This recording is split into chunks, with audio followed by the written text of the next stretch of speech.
आज अपना टॉपिक है मेथड ऑफ कांस्टेंट स्टिमुलाई। कल हमने मेथड ऑफ लिमिट्स किया था, आज हम मेथड ऑफ कांस्टेंट स्टिमुलाई करते हैं। मनोदैहिकी का दूसरा प्रमुख विधि सतत उद्दीपक है कि साइकोफिजिक्स का सेकंड मेथड क्या है, कंटिन्यूअस या कांस्टेंट स्टिमुलाई सतत उद्दीपक, जिसे सही या गलत केसेस की विधि या बारंबारता की विधि भी कहा जाता है। इसे मेथड ऑफ राइट और रॉन्ग केस और मेथड ऑफ फ्रीक्वेंसी भी कहा जाता है।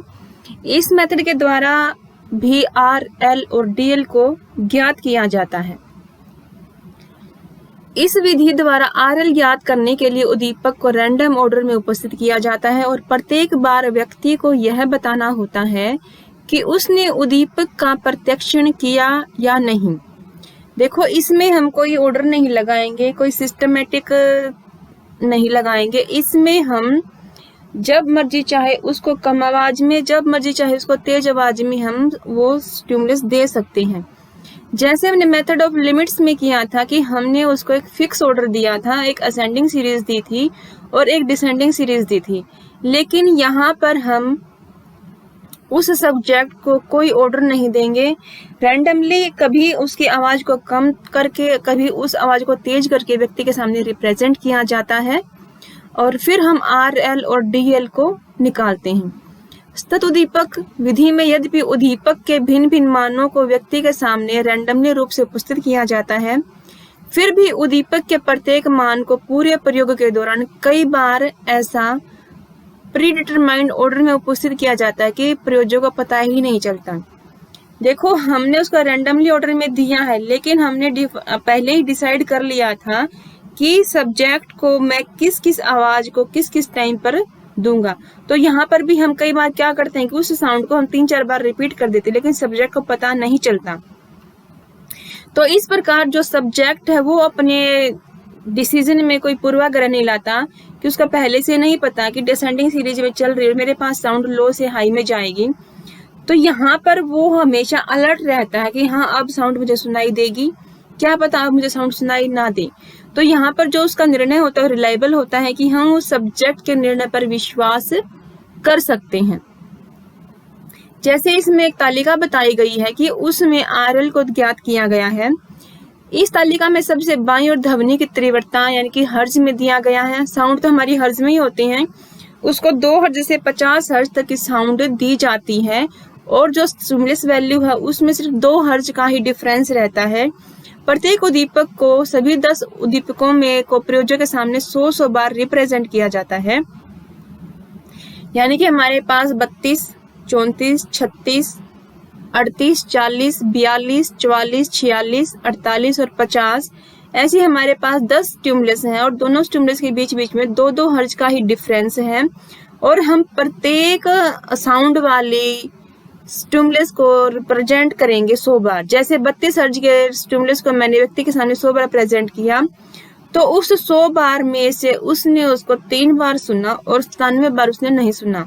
तो यहाँ पर हम लिख देंगे कि 300 बार में से उसने 3 बार 32 हर्ज के साउंड को सुना है और 97 बार उसने 32 हर्ज के साउंड को नहीं सुना। तो ऐसे ही हम उसको प्रोपोर्शन में डिवाइड कर देंगे। यहाँ पर हम एक हाइपोथेटिकल डाटा लेंगे, आपको एक तालिका बनानी है जहाँ पर हमें दिखना है स्टिमुलस, फिर है उसके साउंड को सुनने की और साउंड ना सुनने का वैल्यू। यानी कि मेरे पास 32, 36, 40, 38 ऐसे मेरे पास स्टिमुलस होंगे और उस साउंड को मैं रिप्रेजेंट करूंगी कि 32 हर्ज वाली साउंड को व्यक्ति ने 3 बार सुना, 100 बार नहीं सुना। तो हमें कांस्टेंट स्टिमुलाई में इतना ही करना है। इसके बाद हम करेंगे method of average error. Average error क्या है? औसत त्रुटि विधि, कि हम स्टिमुलस को पहचानने में कितनी गलती करते हैं, कितना एरर करते हैं, उस एरर से ही व्यक्ति के बारे में हम डिसीजन ले सकते हैं। इस मेथड को method of adjustment, method of reproductions और मेथड ऑफ इक्विवेलेंट स्टिमुलाई भी कहा जाता है। एडजस्टमेंट क्या है कि हमारे सामने 2 स्टिमुलस हैं, एक साइज में छोटा है, दूसरा साइज में बड़ा है। तो हम एडजस्ट कैसे करेंगे कि जो छोटा है उसको हम बड़ा तो नहीं कर सकते, लेकिन जो बड़ा स्टिमुलस है हम उसको काट छांट कर उस छोटे स्टिमुलस के इक्वल कर सकते हैं। तो ये है मेथड ऑफ एडजस्टमेंट। दूसरा नाम है मेथड ऑफ रिप्रोडक्शन, कि हमने उस स्टिमुलस को रिप्रोडक्ट किया कि जो बड़ा स्टिमुलस था उसको हमने छोटे में डिफाइन किया और फिर हमने उसको कंपेयर कर लिया। इक्विवेलेंट स्टिमुलाई कि जब व्यक्ति के सामने दो स्टिमुलस होंगे तो दोनों को इक्वल करके रखना चाहेगा। अगर आपके रूम में कुछ ऐसा सामान है, कुछ बहुत छोटा है, कुछ बहुत बड़ा है, तो आपको वो थोड़ा सा अच्छा नहीं लग रहा है, तो आप अपने रूम को तैयार करने के लिए हर चीज को एक इक्वल साइज में रखेंगे तो वो बहुत सुंदर लगेगा। तो इस विधि में क्या करेंगे, सब्जेक्ट को एक स्टैंडर्ड स्टिमुलस प्रदान करेंगे और साथ में उसको एक कंपैरेटिव स्टिमुलस दिया जाएगा। कि मान लीजिए आपको एक पिक्चर दी गई है जिसमें एक सेब बनाया गया है। दूसरा स्टिमुलस क्या है, उसमें उस सेब की आकृति बड़ी है और हम क्या कर सकते हैं, जो स्टैंडर्ड स्टिमुलस है वो तो हमारा फिक्स है, हम उसको चेंज नहीं करेंगे। यानी कि जो छोटा स्टिमुलस है आपके पास, आप उसको बड़ा तो नहीं कर सकते, लेकिन बड़े स्टिमुलस को आप छोटा कर सकते हो। यानी कि एक पिक्चर वो है सेब की जो आपके पास फिक्स है, आपको उसके कलर को, उसके साइज को चेंज नहीं करना। दूसरी पिक्चर में क्या दिखाया जाएगा आपको कि एक सेब की पिक्चर है और हम उसको छोटा बड़ा करके उस स्टैंडर्ड स्टिमुलस के इक्वल कर सकते हैं। अब प्रयोजक को जो आपका कंपैरेटिव स्टिमुलस है जिसको हम चेंज कर सकते हैं, उसमें मैनिपुलेट करता है और मैनिपुलेट करके जो स्टैंडर्ड स्टिमुलस उसके बराबर उसको करना होता है। सीयू को बोला गया है कंपैरेटिव स्टिमुलस और एसटी को बोला गया है स्टैंडर्ड स्टिमुलस। तो फिर इन दोनों में जितना अंतर आता है उससे उस व्यक्ति के निर्णय के बारे में एरर का पता चलता है कि इसने कितनी गलती की है। उदाहरण स्वरूप मान लिया जाए कि एसटी की लंबाई 50 मिलीमीटर है, यानी कि जो हमारे पास स्टैंडर्ड स्टिमुलस है, हमने कोई ब्लैक बोर्ड पे एक लाइन लगा दी है, उस लाइन की लंबाई क्या 50 मिलीमीटर की है और प्रयोजक को उस लाइन के बारे में हमने नीचे एक लाइन और लगा दी जिसको बोलते हैं कंपैरेटिव स्टिमुलस। वो 48 मीटर की लंबाई पर उसने बोल दिया कि हाँ, जो ये लंबाई है स्टैंडर्ड स्टिमुलस की जो 50 मिलीमीटर की है, इस लाइन के बराबर मेरी लाइन ये हो गई है। जैसे मैं आपको अभी ड्रॉ करके दिखाती हूँ कि ये आपका क्या है, स्टैंडर्ड स्टिमुलस जिसकी लंबाई है 50 मिलीमीटर। अब हम क्या करेंगे, ऐसे ही एक लाइन यहाँ लगा देंगे नीचे और अब हमें क्या करना है कि जो ये हमारी है स्टैंड फिक्स्ड हमारा जो कंपैरेटिव स्टिमुलस है, इसको हमें छोटा बड़ा करना है, इसको हम मैनिपुलेट करेंगे और इस लाइन का मैनिपुलेट करने के बाद हम इसके इक्वल इसको रखेंगे ताकि हमारा जो स्टैंडर्ड स्टिमुलस है उसके बराबर हमारा कंपैरेटिव स्टिमुलस आ जाए। तो कई बार हम क्या करते हैं कि इस लाइन की लंबाई को कम या ज्यादा कर देते हैं तो उसमें एरर आ जाता है। मान लीजिए ये आपकी लाइन है आपकी 50 मिलीमीटर की, लेकिन हमने इस जो लाइन हमारा कंपैरेटिव स्टिमुलस है इसको हमने इस लाइन तक बोल दिया कि अब ये लाइन मेरी इस लाइन के बराबर हो गई है। तो इसमें मैंने क्या किया, इसमें मैंने एरर दिखा दिया, एरर 2 मिलीमीटर का एरर रह गया है। तो ये जो 2 मिलीमीटर का एरर है इसको क्या बोलते हैं कि सब्जेक्ट ने इसको कंपैरिजन करने के लिए 2 मिलीमीटर का क्या किया है, गलती की है। इस तरह से कई ट्रायल में सब्जेक्ट को जजमेंट किया जाता है और सभी निर्णय होने वाले त्रुटियों का मान ज्ञात किया जाता है। फिर इन त्रुटियों को एक एवरेज ज्ञात किया जाता है। यही कारण है कि इस विधि को औसत त्रुटि विधि यानी कि मेथड ऑफ एवरेज एरर कहा जाता है। इस तरह से प्राप्त औसत या मध्य को यानी कि मीन को PSE कहा जाता है। PSE हम कैसे निकालेंगे कि जब उसने दोनों स्टिमुलस को पहचानने में जो एरर किया है, की पॉइंट ऑफ सब्जेक्ट इक्वालिटी, कि सब्जेक्ट ने कब बोला कि मेरी जो कंपैरेटिव स्टिमुलस है स्टैंडर्ड स्टिमुलस के इक्वल हो गया है। तो ST और PSE का अंतर हमें क्या निकालता है, कांस्टेंट एरर का पता चलता है। कांस्टेंट एरर कि लगातार वह गलती किए जा रहा है, वह उसको पहले अंडर एस्टिमेशन में डाल रहा है, लगातार उसने उसको अंडर एस्टिमेट किया, फिर लगातार उसने ओवर एस्टिमेट किया। अब ओवर एस्टिमेट क्या है कि हमेशा उस सब्जेक्ट ने जो आपकी एरो हेडेड लाइन है जो स्टैंडर्ड स्टिमुलस है उसको कम आका, यानी कि जो कंपैरेटिव स्टिमुलस था उसने उसको बड़ा करके दिखा दिया, यानी कि उसको अधिक ओवर एस्टिमेशन डाल दिया। तो ये आपका पॉजिटिव जाएगा, यानी कि हर बार उसने जो कंपैरेटिव स्टिमुलस था उसकी लंबाई को 52 में, 54 में, 56 में डाला ताकि, और उसने उसको ओवर एस्टिमेशन किया।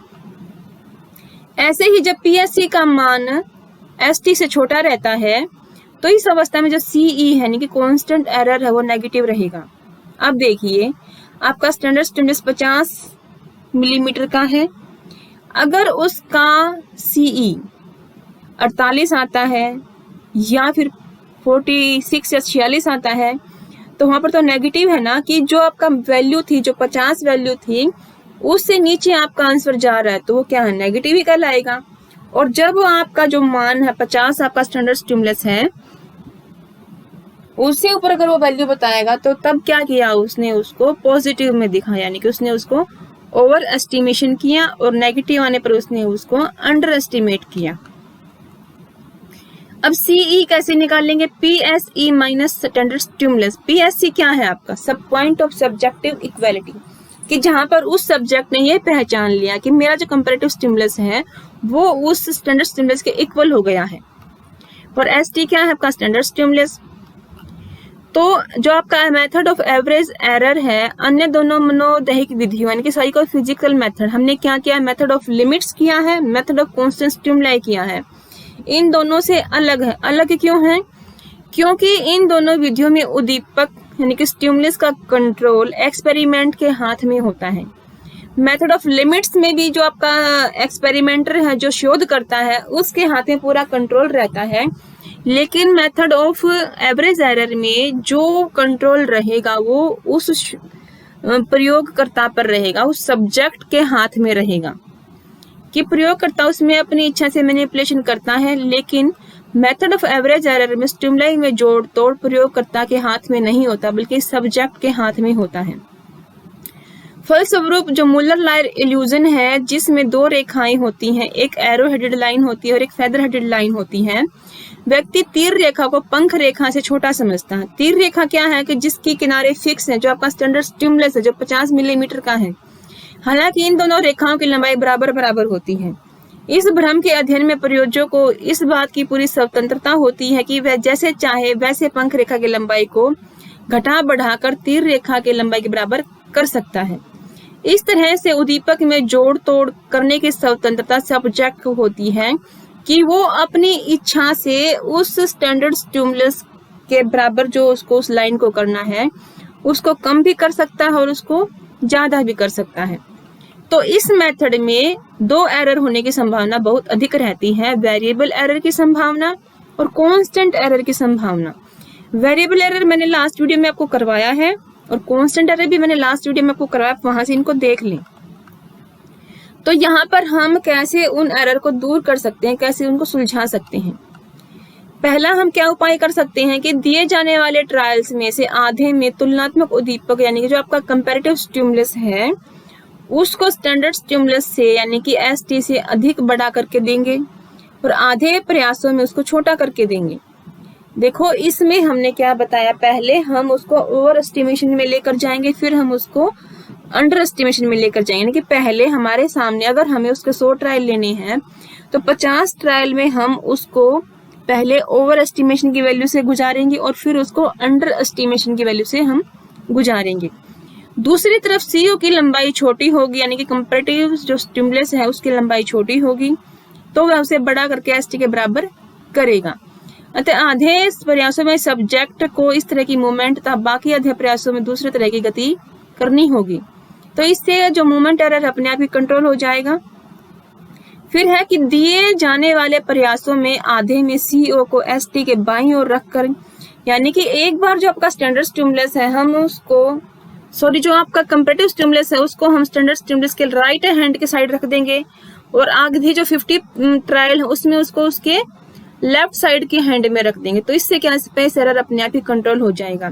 जैसे हम ये नहीं करेंगे कि एक बार हमने उसको राइट साइड से दिया, दूसरी बार हमने उसको लेफ्ट साइड से दिया। अगर हमें हमारे 10 ट्रायल लेने हैं तो पहले 5 ट्रायल में हम उस व्यक्ति को कंपैरेटिव स्टिमुलस राइट साइड से ही लगातार उसको देते रहेंगे और फिर अगले जो 5 प्रयास है वहां से हम उसको लेफ्ट साइड से सब्जेक्ट के सामने प्रेजेंट करेंगे। तो स्पेस एरर भी अपने आप कंट्रोल हो जाएगा। इस विधि में जो मेथड ऑफ लिमिट्स है इसमें किया जाता है कि औसत त्रुटि विधि के प्रत्येक प्रयास में सीओ को एक निश्चित वैल्यू पर रखकर प्रयोजक के सामने नहीं दिया जाना चाहिए। ऐसा करने से प्रयोजक के मन में कोई विशेष संकेत उत्पन्न हो सकता है कि बार बार हम जो सीओ यानी कि जो आपका कंपैरेटिव स्टिमुलस है, जो ये आपका कंपैरेटिव स्टिमुलस है, इसको हम एक फिक्स वैल्यू में उसको प्रेजेंट नहीं करेंगे, उसमें हम उसकी जो मात्रा उसको हम चेंज करते रहेंगे।